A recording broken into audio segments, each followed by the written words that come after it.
आता अगोदर जेव्हा तुम्ही करिअर गायडन्सला सुरुवात केली होती तेव्हा कसं काय होतं की मोबाईलचा तेवढं दौर नव्हतं, एक तर एकच कोणी करिअर पकडलं आणि त्याच्यात गेलं असं होतं. आता काय झालंय की डिजिटल मीडियामुळे पूर्ण एक मोठा करिअर ऑपॉर्च्युनिटी खूप वाढली आहे आणि मुलांना असं वाटतं की आज हा करावा उद्या त्या म्हटलं 4 दिवस हे करतात बघतात नंतर दुसरे करतात, एक कन्सिस्टन्सी राहत नाही. सो आजच्या काळात कन्सिस्टन्सीचा कसा उपयोग करून घ्यावा असा एक प्रश्न जर इकडेच मी केला जर तुम्हाला.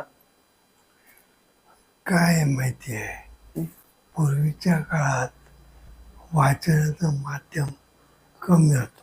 हो, आणि होतं ते फक्त पुस्तक होतं ना.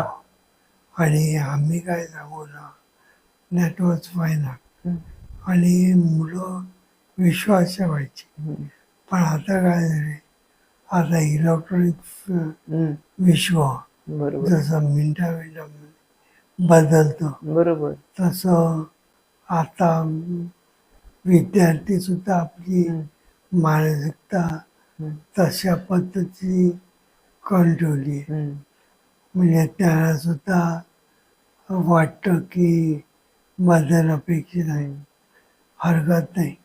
हम्म, मग हे उदाहरण देतो, ए आय नावाचं हम्म, जे तंत्रज्ञान आहे त्याच्यामुळे नोकऱ्या संपल्या, हम्म, पण नोकऱ्या संपत नाही.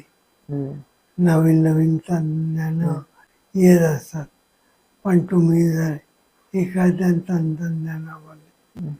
कमांड जर घेतली तर काही अडचण हो, होत म्हणजे नाही. प्रत्येक वेळेला तर आम्हाला अडॉप्ट करायला पाहिजे ना. आता मी म्हणू शकत नाही ना की तुमच्या वेळी तो नोकिया फोन चालत होता बटनाचा म्हणून तोच आम्हाला आता पाहिजे म्हणू शकत नाही ना. जे आता ऍडव्हान्स आहे ते आम्हाला युज करावं लागणार. साधं बँकेतलं उदाहरण हम्म. घ्या. बँकेत तुम्हाला तुमचा नंबर येईपर्यंत वाट बघावी लागेल. बरोबर एकदम. आता तुम्ही खिशामध्ये बँक घेऊन फिरता.